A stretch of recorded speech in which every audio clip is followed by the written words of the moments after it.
Hello friends, welcome back on our channel Ravi Bhol optometrist.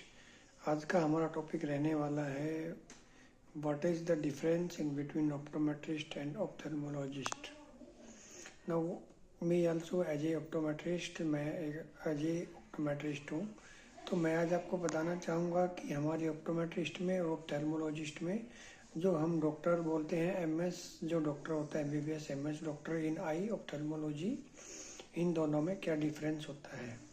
Number 1 पे हम बात करेंगे आपका what is optometrist and it's duty. जो आपका ऑप्टोमेट्रिस्ट है वो पहले पेशेंट का कंप्लेंट हिस्ट्री ले सकता है, उसका रिफ्लेक्शन कर सकता है।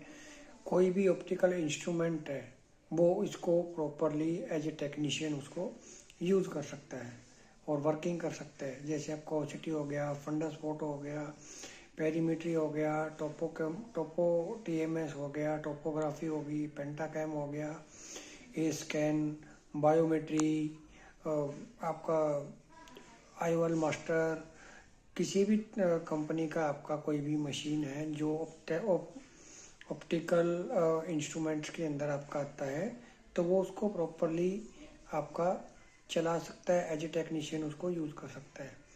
बट वो उनकी जो रिपोर्ट सारी हैं वो किसी भी पेशेंट के सामने नहीं बता सकता, उसको एक्सप्लेन नहीं करता। He having no any rights to explain any kind of reports of patient. और इसके साथ साथ ऑप्टोमेट्रिस्ट आपका डॉक्टर के साथ ओटी में आपका हेल्प करा सकता है, एज असिस्ट वो ओटी में आपका काम करवा सकता है। जो ऑप्टोमेट्रिस्ट है वो पेशेंट को कोई किसी भी टाइप की मेडिसिन प्रिस्क्राइब नहीं कर सकता और ना ही अपने नाम के सामने कभी भी डॉक्टर लगा सकता है।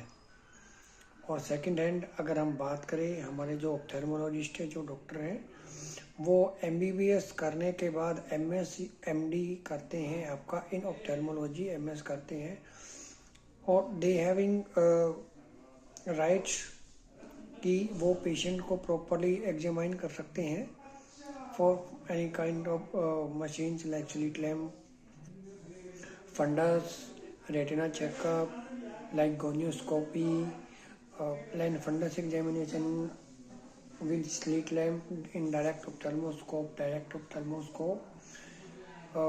and verify the power of patients for the LASIK laser।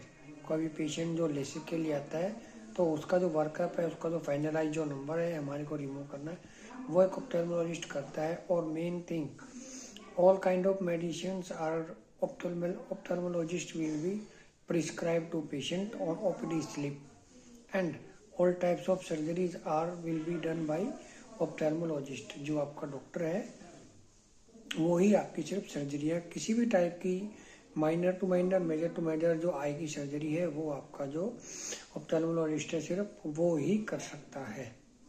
जैसे कि आपका हो गया कैटरेक्ट हो गया, कलेजियन, ट्रेजियम, ग्लूकोमा सर्जरी, रेटिना सर्जरी, और कोई भी विट्रेक्टमी है, आपका ड्रॉप आईवल है, डिसलोकेटेड आईवल है, जितने भी टाइप की जो आई से रिलेटेड सर्जरीज हैं वो सिर्फ और सिर्फ आपका एक जो ऑप्थेल्मोलॉजिस्ट है वो करता है। तो इसके अंदर आपका जो मेन और मेजर जो डिफरेंस है ऑप्टोमेट्रिस्ट में और ऑप्थेल्मोलॉजिस्ट में वो रहेगा कि एक तो जो आपका ट्रीटमेंट है वो डॉक्टर प्रिस्क्राइब करेंगे any kind of medicine, it's will be hourly tablet, capsule और आई ड्रॉप। और सेकेंडली जो डॉक्टर जो एमडी ऑप्थेल्मोलॉजिस्ट है वो आपका कर सकते हैं आपका any kind of eye surgery, कोई भी आंखों से संबंधित कोई भी सर्जरी है वो सिर्फ और सिर्फ आपका जो डॉक्टर है सिर्फ वही उसको सर्जरी को कंप्लीट कर सकता है, सर्जरी प्रोसीजर को कंप्लीट करता है। बट जो ऑप्टोमेट्रिस्ट है वो एज ए असिस्टेंट, उनका जो मेनली क्या है पेशेंट का रिफ्लेक्शन वगैरह करना, जैसे कि हम आपको पहले बता चुके हैं वो कर सकते हैं। साथ के साथ एक ऑप्टोमेट्रिस्ट आपका गोनियोस्कोपी कर सकता है, एंड आपका जो रेटिनोस्कोपी है that is the first stage of ophthalmology is retinoscopy। It will be done by the optometrist। और आपका जो ऑप्टोमेट्रिस्ट है वो जो कोई भी अगर किसी पेशेंट को कोई भी आपकी आई डाइजीज है, ओकुलर जो डाइजीज है, वो आपको प्रॉपरली बता सकता है कि आपको किस चीज़ की क्या बीमारी है, क्या चीज़ आपको हो रखी है। But the treatment will be given by the ophthalmologist. Okay, hope करते हैं, आशा करते हैं कि आप आज की जो वीडियो है इससे समझ गए होंगे कि what is the difference between optometrist and ophthalmologist. Okay, then आपसे एंड में यही रिक्वेस्ट है कि अगर आपको किसी भी प्रकार की आई डाइजीज, ओकुलर डाइजीज से अगर कोई भी परेशानी है, आपको कोई जानकारी चाहिए, तो you can comment on my this YouTube channel and please like, share, subscribe my channel and supporting me. Okay, thank you.